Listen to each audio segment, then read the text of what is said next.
Valle Salvaje, capítulo 264. El valle vuelve a estremecerse. Revelaciones y traiciones sacuden sus cimientos como un terremoto imposible de detener. Luisa, con los nervios desbordados, encara a Mercedes. Su voz tiembla, sus ojos se llenan de desesperación, y le advierte sobre Tomás. Le confiesa la verdad que la quema por dentro: no es más que un ladrón, un embaucador que se infiltra sin piedad en su intimidad. Cada día que pasa, la presión sobre ella crece. Todo confirma que el regreso de Tomás no traerá nada bueno al valle. Adriana percibe la angustia de su amiga. Siente que algo no encaja, que detrás de esa relación late un secreto oscuro y peligroso. Al mismo tiempo, Úrsula decide abrir su corazón envenenado ante Victoria. Pero lo que debía ser un desahogo se transforma en otra cadena de perversidad. Victoria, desbordada, le cruza la cara con una bofetada. Sin embargo, después la mira fijo, con voz helada, y le aconseja algo brutal. Debe deshacerse de Ana, la doncella. Así, entre tía y sobrina, se sella un pacto siniestro. En las cocinas, la tensión explota. Francisco y Martín se enfrentan con palabras cargadas de reproches. La ruptura de su amistad ya no tiene retorno. Francisco, consumido por el rencor. Martín, resistiendo con la dignidad que aún le queda. Mientras tanto, Rafael y Adriana deciden alejarse de la casa grande. Buscan refugio en la casa pequeña, desconfiando cada vez más de la sombra que Úrsula proyecta sobre ellos. Matilde, con manos firmes y corazón generoso, logra terminar el vestido de Bárbara.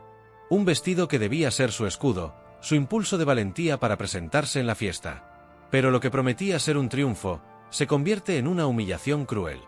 La velada transcurre entre brindis, música de cuerdas y conversaciones diplomáticas. El marqués de Guzmán, con porte solemne, pide silencio. Amanda se coloca orgullosa a su lado. Todos esperan, ansiosos, el anuncio que flota en el aire. Queridos amigos, inicia Hernando con voz firme. Esta fiesta es ocasión propicia no solo para celebrar, sino también para compartir noticias que marcarán el futuro de nuestras familias. El corazón de Bárbara late con violencia. Mira de reojo a Leonardo, buscando una señal. Él aprieta con fuerza su mano, pero evita sus ojos.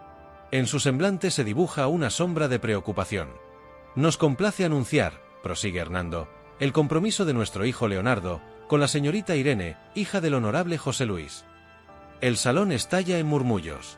Unos sorprenden, otros aprueban. Amanda y José Luis sonríen satisfechos. Todo ha sido planeado con precisión. Bárbara queda inmóvil, como si aquellas palabras la atravesaran como dagas. Todo su esfuerzo, la valentía de estar allí, el vestido que Matilde cosió con tanto amor. Todo se desmorona en un solo instante. La humillación era total. Pública, visible, cruel. Primero la ignoraron, y después, delante de todos, le asestaron un golpe directo al corazón. Leonardo no pudo más. Se levantó, la voz firme, el rostro ardiendo de rabia. Padre, esto no puede ser. Yo amo a Bárbara, y no aceptaré otro compromiso. Pero sus palabras quedaron sepultadas bajo el bullicio de los invitados. Aplausos, risas, murmullos que celebraban el anuncio como si ya fuera ley. Amanda, implacable, se acercó a su hijo. Con mirada gélida, le susurró al oído. Debes entenderlo, Leonardo, el amor es pasajero. Los compromisos son eternos. Irene, sorprendida, no sabía cómo reaccionar. Ella tampoco había planeado nada de aquello. Sus propios conflictos con sus padres la tenían atrapada. Ahora se encontraba en medio de una alianza que no deseaba. Miró a Bárbara con compasión, consciente del dolor insoportable que estaba viviendo. Bárbara, con lágrimas contenidas, se volvió hacia Leonardo. Su voz, rota, temblorosa, apenas alcanzó a salir. ¿Lo sabías? Él negó con la cabeza desesperado. Intentó explicarse, pero la herida ya estaba abierta. El salón entero la observaba como a una intrusa, como si ya hubiera recibido una sentencia pública. Mercedes, al verla tambalearse, intentó llegar a tiempo para sostenerla. Matilde, desde lejos, contenía la rabia. Todo su esfuerzo, aquel vestido tejido con amor, parecía haberse perdido en vano. Rafael, en una esquina, seguía cada detalle con indignación. Él lo sabía. Detrás de todo estaba la mano calculadora de José Luis y la frialdad de los Guzmán. La escena se volvió insoportable. Bárbara, desencajada, salió del salón entre sollozos. Leonardo corrió tras ella, gritando su protesta, pero sus palabras se deshicieron en el aire. En el centro del salón, José Luis estrechaba la mano de los marqueses de Guzmán. Un apretón firme, frío, definitivo. El acuerdo estaba sellado. Un pacto de poder que alteraría para siempre el destino de todos. El futuro de Bárbara y Leonardo quedaba en suspenso, atrapado entre un amor verdadero y unas alianzas impuestas. Mientras tanto, en otro rincón del valle, Luisa ya no podía más. La presencia de Tomás era una espina clavada en su alma. Cada vez que lo veía rondando por la casa pequeña, cada vez que escuchaba esa voz seductora y calculadora, sentía que el suelo se abría bajo sus pies. Ella conocía su verdadero rostro, un ladrón, un embaucador, alguien capaz de destruir la paz de todos. Esa certeza la llevó a buscar a Mercedes. Con el corazón desbocado, decidida a hablar. Decidida a revelar la verdad de una vez por todas. Mercedes, tienes que escucharme con atención, susurró Luisa, con los ojos cargados de angustia. Tomás no es lo que parece. Es un truán, un ladrón que solo deja destrucción a su paso. No podemos seguir teniéndolo en la casa pequeña. Debes echarlo cuanto antes, y sobre todo, ten mucho cuidado con él. Mercedes la miró sorprendida, casi incrédula. Ella había visto en Tomás un huésped cortés, un hombre correcto, incluso generoso, recordaba cómo había pagado por adelantado su estancia. Pero el temblor en la voz de Luisa, su mirada desesperada, no dejaban lugar a dudas. Hablaba desde un temor profundo y real. Poco después, como si el destino la desafiara, Tomás apareció buscando a Luisa. La encontró en su nuevo refugio, su nidito de amor, y sin pedir permiso cruzó la puerta de su alcoba. ¿Por qué tanto rechazo hacia mí, Luisa?, preguntó con voz suavizada, fingiendo ternura, como si quisiera volver a conquistarla. Ella lo enfrentó con rabia contenida. ¿A qué has venido al valle, Tomás? ¿Qué quieres realmente? Tomás, fiel a su estilo, esquivó la pregunta con sonrisas ambiguas, con esa mirada que nunca revelaba la verdad. De pronto, la puerta se abrió de golpe. Alejo entró, y la escena lo indignó. ¿Qué haces aquí dentro, Tomás?, tronó con voz firme. No tienes derecho a estar en la alcoba de mi mujer. Tomás levantó las manos en gesto de aparente inocencia. Pero la incomodidad lo delataba. Alejo no toleraba intromisiones, y mucho menos en un espacio tan íntimo. Luisa, atrapada entre la furia y la desesperación, apenas podía sostenerse en pie. Ver a Tomás en su refugio era la confirmación de que él no pensaba apartarse. Su mente se llenó de recuerdos, de lo que había vivido junto a él, de todo lo que habían hecho, de lo mucho que había luchado para escapar de ese pasado. Y ahora, con Alejo presente, sintió que las paredes se cerraban sobre ella. Temía que tarde o temprano, la verdad saliera a la luz. La angustia de Luisa era tan grande que Adriana, su amiga y confidente, pronto lo notó. Una tarde, al verla pálida, con los ojos perdidos, se acercó con suavidad. «Luisa, ¿qué ocurre?», preguntó con ternura. «¿Qué es lo que te tiene así? ¿Hay algo en tu relación con Tomás que me preocupa?». «Lo noto». Luisa bajó la mirada. No pudo decir nada. No allí, no todavía. Pero su silencio fue suficiente. Adriana entendió que detrás había algo grave. Mercedes, por su parte, quedó profundamente conmovida por la súplica de Luisa. Aunque no quería precipitarse, sabía que no podía ignorar aquellas advertencias. El recuerdo del dinero entregado por Tomás aún pesaba en su mente, pero la intensidad de las palabras de Luisa revelaba un trasfondo oscuro imposible de negar. «Tendré cuidado, Luisa», prometió con seriedad. «Y si es como dices, haremos lo necesario para apartarlo de aquí». La semilla de la desconfianza estaba sembrada. Lo que hasta entonces parecía hospitalidad y cortesía, ahora se teñía de sospechas. Tomás, con su sonrisa calculada, seguía moviéndose como si nada pasara. Pero el círculo en torno a él comenzaba a cerrarse. Y Luisa, aunque aún sentía el peso del miedo, respiró con un mínimo alivio. Ya no cargaba sola con ese secreto. La confesión cayó como un mazazo. Úrsula se arrodilló, temblando. Las palabras salieron atropelladas, entre sollozos. «Fui yo», susurró. «Fui la responsable de la muerte de Julio». El silencio llenó la sala. Solo se oía la respiración agitada de ambas. Victoria la miró fija. Su rostro pasó de la sorpresa al horror, y luego a la furia. La mano se alzó sin pensar. Una bofetada. Úrsula cayó de rodillas, el rostro ardiendo por el golpe. «¡Estás loca, Úrsula!», gritó Victoria, con los ojos desorbitados. «¿Cómo te atreves a venir aquí pidiendo ayuda después de confesar semejante atrocidad?». Úrsula gimió, temblando. «Tía, por favor», rogó. «No me mandes de vuelta a Madrid con mi padre. Rafael me acorrala. Tarde o temprano sabrán la verdad. Te lo suplico, ayúdame». Victoria la observaba desde arriba. Había desprecio en su mirada. Pero también, algo más. Curiosidad. Fascinación. La tensión creció. Úrsula buscó en su tía un resto de piedad. «Tú me prometiste que me protegerías», insistió, con lágrimas. «Eres la única que puede salvarme». Victoria guardó silencio por unos segundos. Su compostura volvió, fría y calculadora. En su mente las piezas encajaron de otra forma. Un secreto así, en sus manos, era poder. «¿Y la doncella?», preguntó finalmente, con voz helada. «Si Ana sabe lo ocurrido, será un peligro. Si has matado una vez, puedes hacerlo otra. Deshazte de ella. Elimina el problema antes de que abra la boca». Las palabras cayeron como piedra. Úrsula quedó sin aire. Había llegado buscando refugio, y ahora recibía una orden para convertirse en verdugo. «No, no puedo matar a nadie», soltó, horrorizada. Victoria sonrió, una sonrisa torcida, sin compasión. «Claro que puedes», dijo. «Ya tienes experiencia. Y si no lo haces tú, lo hará otro por ti. De una forma u otra, esa doncella debe desaparecer». La crudeza de la sugerencia dejó a Úrsula temblando. Lo que empezó como una confesión desesperada se transformaba en una trampa mortal. No solo debía cargar con la muerte de Julio. Ahora también debía considerar la de Ana para salvar su secreto. Victoria se inclinó hacia ella, con voz baja, venenosa. «Si quieres que te ayude, harás lo que te digo. Si no, este valle sabrá pronto quién eres realmente». Úrsula, atrapada entre el miedo y la culpa, asintió con un gesto apenas perceptible. Por dentro, su alma se partía. Por fuera, selló un pacto oscuro. Úrsula seguía de rodillas, sollozando. Victoria, erguida, se retiró con paso firme. Cada movimiento suyo rezumaba frialdad y seguridad. Sabía que había conseguido lo que quería, un poder absoluto sobre su sobrina.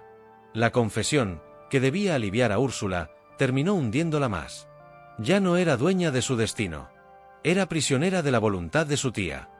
Mientras tanto, en otro rincón de la hacienda, la amistad entre Francisco y Martín se desmoronaba. Lo que antes fue un lazo fuerte, ahora se reducía a reproches y silencios. Francisco ya no se conformaba con dejarlo mal frente a Isabel, la gobernanta. Ahora parecía buscar cualquier ocasión para exponerlo, para hundirlo. Y la oportunidad llegó. Victoria descendió de imprevisto a las cocinas. Su mirada escrutadora recorrió la sala. Se detuvo en una figura de porcelana cubierta de polvo. «¿Quién debía limpiar esto?», preguntó, con voz cortante. El primer lacayo no titubeó. «Fue tarea de Martín, señora». El aire se tensó. Todos esperaban la reprimenda directa contra el joven. Pero la reacción de Victoria los dejó helados. En vez de culpar a Martín, descargó su furia sobre Francisco e Isabel. «¿Qué clase de supervisión hacen ustedes?», tronó. «No es solo culpa de quien ejecuta la tarea, sino de quienes deben vigilar que se cumpla. Parece que ninguno está a la altura de esta casa». El silencio fue absoluto. Francisco, que esperaba ver a su amigo humillado, sintió el golpe de la crítica sobre él. Isabel, también expuesta, bajó la cabeza, incapaz de defenderse.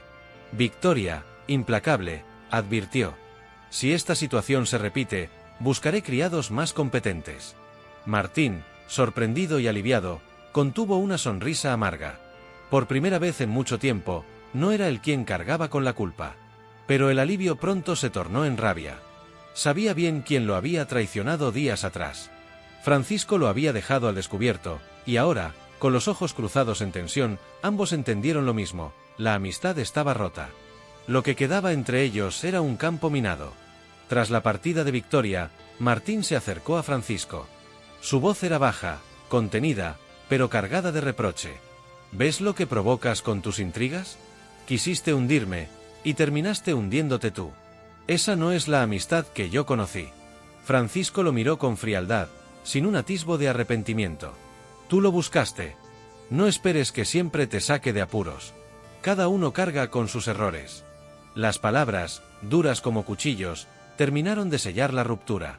Martín regresó a sus tareas con el corazón encendido. Francisco se refugió en su orgullo herido. Ninguno daría el primer paso hacia la reconciliación. Peppa, testigo silenciosa de la distancia entre ellos, sufría en silencio. Veía como una amistad sincera se desmoronaba, sin poder hacer nada para detenerlo. Peppa había intentado todo: mediar, hablar con Francisco, suavizar tensiones. Pero fue inútil. La enemistad entre él y Martín crecía como una sombra oscura, imposible de detener. En las cocinas, los rumores corrían de boca en boca. Algunos decían que Francisco se había vuelto rencoroso y egoísta. Otros murmuraban que Martín ya no era el mismo desde que se unió a Peppa. Lo cierto es que la grieta era cada vez más profunda, y el valle entero empezaba a comentar sobre esa rivalidad. Francisco, pese a haber quedado en evidencia ante Victoria, no dio un paso atrás. El resentimiento lo dominaba más que cualquier reprimenda. Así, lo que empezó como una simple falta de apoyo se transformó en una guerra silenciosa. Cada encuentro entre los dos amigos estaba cargado de reproches no dichos, de miradas duras y silencios pesados. Mientras tanto, Adriana percibía algo extraño en su amiga. Luisa ya no era la misma desde la llegada de Tomás. Caminaba con los hombros caídos, los ojos apagados, el gesto crispado. Aunque intentaba aparentar normalidad, la angustia se reflejaba en cada movimiento. Adriana, atenta y cariñosa, decidió enfrentarse a ella. «Luisa, te conozco demasiado bien. Hay algo que no me estás contando. Cada vez que Tomás aparece, cambias. ¿Qué ocurre entre ustedes?» Luisa intentó desviar la conversación. «No es nada, Adriana. Solo me incomoda tenerlo cerca». Pero su voz temblaba. Esa inseguridad no pasó desapercibida.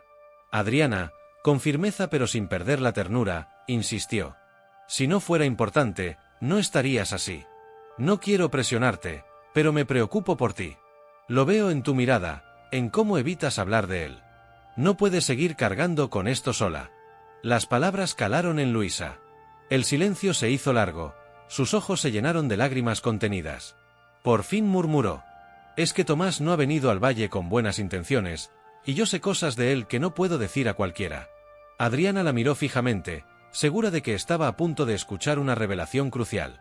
Pero Luisa se corrigió enseguida. «No quiero hablar más de esto. Solo necesito que confíes en mí, no debemos fiarnos de él». Adriana sintió frustración. No había obtenido la respuesta que buscaba, pero la preocupación por su amiga crecía más y más. La tensión aumentó cuando Tomás volvió a cruzarse con ellas. Entró a la casa pequeña con su habitual sonrisa fingida. Saludó cortésmente, pero sus ojos se clavaron en Luisa con un brillo perturbador. Adriana no pasó por alto esa mirada. Entendió, de golpe, que entre ambos había una historia oculta, peligrosa.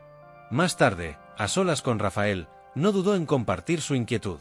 «Tomás la desestabiliza», dijo seria. «Aunque lo oculte, algo fuerte los une, y no es nada bueno». Rafael, que ya sospechaba de las intenciones de Tomás, asintió con el ceño fruncido. «Debemos estar atentos. Si Luisa oculta algo, tarde o temprano saldrá a la luz». Esa noche, Adriana no se dio por vencida. Buscó nuevamente a Luisa, esta vez con un tono más suave, casi maternal. «No tienes que cargar con todo sola», le pidió con firmeza. «Si no puedes hablar conmigo, al menos prométeme que no dejarás que Tomás te manipule». Luisa bajó la mirada. Asintió despacio, pero en su interior sabía que aquella promesa era mucho más difícil de cumplir de lo que parecía. El vínculo entre ambas se hizo más fuerte en medio de la tormenta. Adriana se convertía en su sostén, la única que entendía la angustia que la consumía. En el aire flotaba una certeza amarga. El secreto de Tomás no podría ocultarse para siempre. Tarde o temprano explotaría, y arrastraría a Luisa con él. Rafael, por su parte, llevaba días meditando. Las tensiones con Úrsula, sus amenazas veladas, y el recuerdo de Julio muerto eran un peso insoportable. La conclusión fue clara: debían alejarse de la casa grande cuanto antes. En una conversación cargada de gravedad, lo compartió con Adriana. «No podemos seguir confiando en lo que nos sirvan allí. Comeremos en la casa pequeña. Allí, al menos, tenemos gente leal, gente que no teme a Úrsula». Adriana asintió en silencio. Sabía que no eran palabras al aire, era una advertencia. El peligro estaba demasiado cerca. Al día siguiente, durante el desayuno, Adriana comunicó la decisión a Mercedes. Nos quedaremos aquí a comer un tiempo. En la casa grande ya no me siento segura. Mercedes la miró sorprendida, pero no dudó en apoyarla.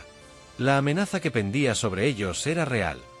En esa misma mesa íntima, Mercedes se atrevió a preguntar lo que llevaba tiempo en sus pensamientos. Dime, Adriana, ¿el hijo que esperas es realmente de Julio? Adriana, firme, repitió la versión oficial. Sí, es de Julio. Pero Mercedes la observó con ojos atentos. Un matiz en su voz la delató. No insistió, pero en su interior estaba convencida de que la verdad era otra. Mientras tanto, Rafael buscó un momento de calma para hablar con Alejo en la casa pequeña. El amigo, directo y sincero como siempre, no dudó. Dime, hermano, ¿ese niño que espera a Adriana, es tuyo? Rafael guardó silencio unos segundos, luego respondió con la misma historia. Es de Julio. Pero Alejo, igual que Mercedes, no le creyó del todo. En su voz no había convicción, sino la necesidad de proteger a Adriana. La decisión de alejarse de la casa grande marcó un antes y un después. Rafael comenzó a cuidarla con una intensidad nueva. No aceptar comida de manos dudosas. No confiar en promesas suaves ni palabras dulces. Úrsula es capaz de cualquier barbaridad, le recordó con amargura. Ya lo hizo con Julio, y no dudaría en hacerlo otra vez. No cometeré el error de subestimarla, sentenció Rafael con voz grave. Adriana lo escuchó con el corazón encogido, pero en esa firmeza encontró un sostén. El miedo seguía ahí, pero la convicción de su compañero le dio fuerzas para resistir. La noticia de su decisión no tardó en recorrer pasillos y cocinas. Algunos criados murmuraban que era exagerado, que la casa grande siempre había sido el centro de la familia.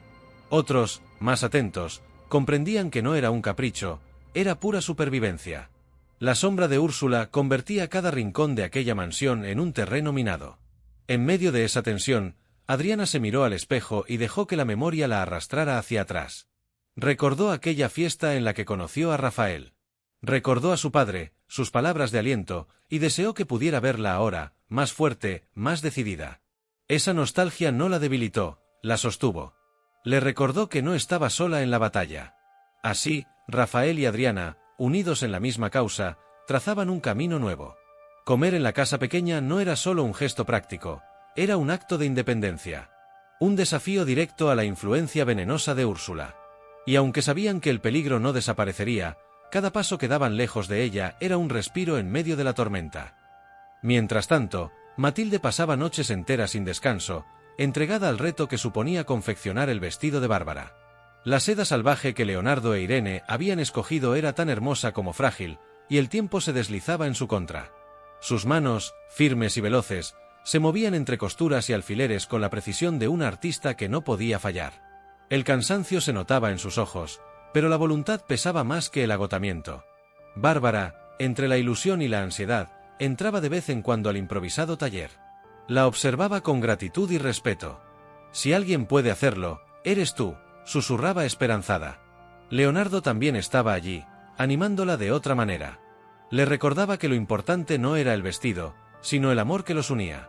Sin embargo, en el fondo sabía que la apariencia contaba. Su madre, Amanda, lo esperaba todo, un hijo a la altura del apellido Guzmán y una prometida que pudiera sostener la mirada de la alta sociedad. La noche previa a la fiesta, Matilde pidió a Bárbara que se probara el traje aún incompleto. La seda se deslizaba por su piel con una elegancia natural, como si hubiera sido hecha para ella. Faltaban detalles, sí, pero ya era impresionante. Irene, que observaba junto a Leonardo, no pudo ocultar su asombro. «Estás preciosa, Bárbara. Nadie podrá eclipsarte», dijo con genuino entusiasmo. Pero Matilde, perfeccionista hasta el final, no se permitió celebrar todavía.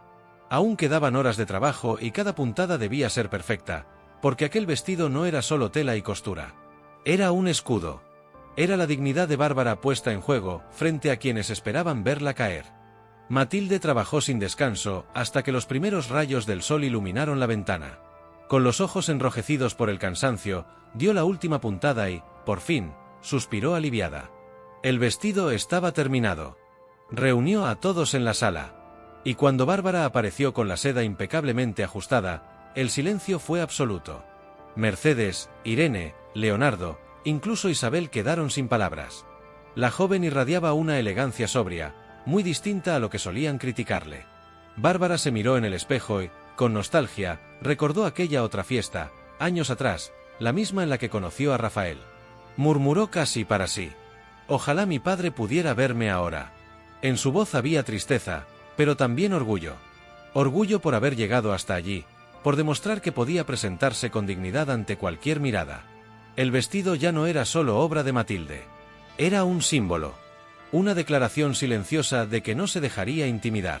Matilde, agotada pero satisfecha, sonrió. No hay seda demasiado difícil cuando se trabaja con cariño, dijo con humildad. Bárbara la abrazó con gratitud, consciente de que gracias a ella tendría el valor para enfrentar lo que estaba por venir. El vestido estaba listo. Y con él, también su corazón. La esperada fiesta de los varones abrió sus puertas con lujo y solemnidad. Los salones de los marqueses de Guzmán brillaban con lámparas encendidas, música elegante y conversaciones ansiosas. Todos sabían que esa noche no sería solo un festejo, sino el inicio de decisiones que marcarían destinos. Entre los primeros en llegar estaban José Luis e Irene. Padre e hija avanzaban del brazo, recibiendo un saludo entusiasta de Hernando y Amanda. El marqués y su esposa irradiaban cordialidad hacia José Luis, como si se tratara de un viejo aliado. Irene, en cambio, sentía la frialdad habitual de sus padres clavarse como un cuchillo. Poco después, Leonardo apareció junto a Bárbara. Ella caminaba con paso firme, luciendo la seda que Matilde había cosido con tanto esfuerzo. Pero en su interior, cada paso era una lucha contra la vulnerabilidad. Esperaba al menos un gesto cordial de los anfitriones, pero Amanda y Hernando apenas la miraron. Ni una palabra, ni una sonrisa. Solo indiferencia. Ese vacío le golpeó directo al corazón. Se sintió una intrusa, tolerada únicamente porque estaba al lado de Leonardo. No me quieren aquí, pensó con amargura, bajando la mirada para disimular el dolor. Leonardo lo notó. Le apretó la mano y le susurró con ternura: no les hagas caso. Eres tú a quien amo. Irene, desde un rincón, observaba en silencio. Sabía que Bárbara sufría, y aunque los conflictos con sus padres le habían endurecido el corazón, no pudo evitar sentir empatía. También era consciente de algo más: la tensión entre las familias pronto alcanzaría un punto crítico. Las luces brillaban, la música seguía sonando, las risas llenaban los pasillos, pero Bárbara no podía ignorar la hostilidad que la envolvía. Cada gesto de indiferencia de Amanda y Hernando era un recordatorio cruel de que no era bienvenida. Mientras tanto, José Luis conversaba con los Guzmán como si fueran viejos amigos, en una sintonía que despertaba la inquietud de Leonardo. Esa cercanía, tan natural en apariencia, ocultaba un trasfondo que él no podía dejar de temer. La velada avanzaba, pero bajo el barniz de cortesía se libraba una batalla de voluntades. Bárbara, espléndida con su vestido, se debatía entre la ilusión de estar al lado de Leonardo y la tristeza de sentirse despreciada. Y así, en medio de las luces, la música y los brindis, la verdadera prueba apenas comenzaba.